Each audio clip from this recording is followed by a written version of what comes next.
Struggling with the thing that keeps us alive made me feel like I failed to human properly. Whether you overeat, undereat, binge eat, forget to eat, anything that has to do with food and struggling with it, this video is for you. Before getting into the video, I just want to let you guys know I'm not a professional or an authority of any kind that has professional advice for you on this topic, but I do have experience a lot like everyone else watching. Just to overcap what it means to have an unhealthy relationship with food is an unhealthy relationship with food is characterized by negative thoughts and feelings associated with eating, leading to harmful behaviors. It can manifest in multiple different ways, impacting both physical and mental well-being. My journey with food isn't your typical anorexia story or bulimia story. It's kind of all over the place a little bit. When I was younger, I would have a lot of stress and stressful situations like drama in my life.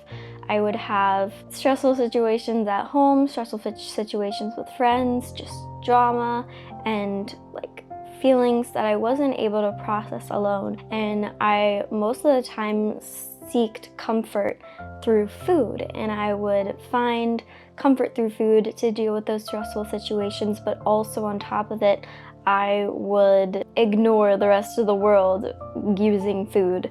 And that is not healthy by any means. I would also buy food that was incredibly bad for me, and I would binge eat it, and then at the same time is I would force myself not to eat because I didn't want to gain weight and I didn't want to look ugly. And on the other hand, I then forced myself to eat because I read somewhere that as a shorter woman, if you don't eat as much, you also gain weight. And that is true in a lot of ways. The less that I eat, the more I gain. It's just weird how my body works, but I forced myself to eat, but then I forced myself not to eat. So it was like this never-ending circle that just spiraled into madness. Now, there's a bunch here within my journey with food. So many things that I would go on a roller coaster with food, the same roller coaster 30 times per day, and it was starting to get stressful and annoying, so I felt like I needed to do something about it because food is going to be in the rest of my life. For the rest of my life. In my life for the rest of my life. I had to get it under control somehow because you can't just go and think that food, your relationships with food is just gonna magically get better all of a sudden, because it's not. But yeah, I decided to work on my relationship with food, and one of the main, two main things helped me achieve this healthy relationship with food, and they're simple, but they're gonna take some time and they're not necessarily easy to do. The first thing that I did was actually create a better relationship with my mom. A lot of you might be wondering, Abby, how does your relationship with your mom and relationship with food correlate? How does that connect? Interestingly enough, there has been many studies on this phenomenon and theory that your relationship with your mother reflects your relationship with your food. And the reason for that is mothers are a symbol of nurture and nurturing behavior. When you were a kid, you were, carried in her oven for 9 months, and then when you were born, hopefully most of us, but not all of us, a lot of us were taken care of our moms, and we were fed by a bottle or like breastfeeding. Even if you didn't get that, connection with your mom growing up and she took care of you, you still were in her and getting nurtured by the food that she provided for you, the nutrients and everything for 9 months. So your mom is the symbol of nurturement, nurture something. She's the symbol of nurturing for you. And when we relate this to food, is that food is the thing in our life that nurtures us. It gives us energy, it takes care of us, it makes sure that we have everything that we need to grow and to live and to have all the energy that we need. And if one of those relationships are off, then the other is going to be off. So back when everything crazy was going on for me, I didn't really have as close a relationship with my mom. I've always had a good mom. My mom has been the super mom of the world, basically, growing up. She is the best mom that you could ever ask for. But I just didn't have a close relationship with her then. I was having a lot of emotional challenges and like depression and anxiety, and I didn't really know how to deal with it or who to talk to. And I didn't talk to my mom about it because I felt like I would disappoint her. I would make her feel bad. Like, she didn't do anything wrong raising me. I don't know why I'm feeling these things, but it's not her fault. And I was fearful that she would feel those things. And so in result, I did not have as close a relationship with her. Now, then I started to, bond with her a lot more as I got older, and she's my best friend now. She knows basically everything going on in my life right now. Now, whether you have food sensitivities, you have to keep on switching diets, or even a eating disorder, this might be in result to your relationship with your mother. I feel like a lot of food related things come back to our mother, and I'm going to tell you where to go from here and where I went from there in a bit. But I first want to tell you guys the second thing that I did to really help me create a better relationship with food, because they kind of go together in this last piece right here. So the second thing that I did was I identified how I felt when I thought about food. And it might seem really weird and simple, but when I would think about food, I would think about all of this anxiety and dread to eat food, because I wasn't really sure what to eat to keep me healthy and fit and not like become overweight. And I did struggle a little bit with weight back then. I wasn't like overweight at any point. I mean, technically, based on my height, I was overweight, but I didn't look overweight. And so the other thing that I felt while thinking about food was just comfort, and just I can't get enough of it, because I don't want to have to deal with everything over there. Everything over there is too stressful, and I don't want to think about that. See, food right here is going to fix my problem. I don't have to think about that. I don't have to think about the world. And it came down to me having those thoughts and those feelings towards food. And once I identified them, I could then go to finding out the deeper reasoning for those feelings and for those thoughts. I also used food as a comfort tool.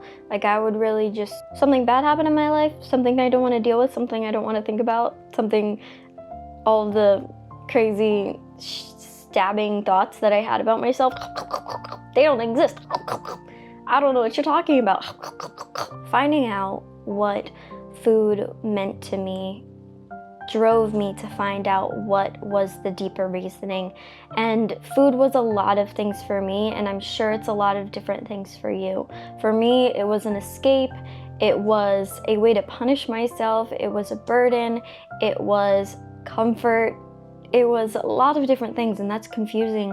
And that's kind of why I had such a up-down relationship with food, because food was a comfort food for, like, comfort and avoidance for me, and then also it was a burden and to punish myself with it. Now that we know that food can be in relationship to how a relationship is with our mother, and how to identify and to really figure out what we feel when we think about food, I want to go into now, how do we kind of go from there? How do we heal? Unfortunately, it is not going to be easy to heal from this.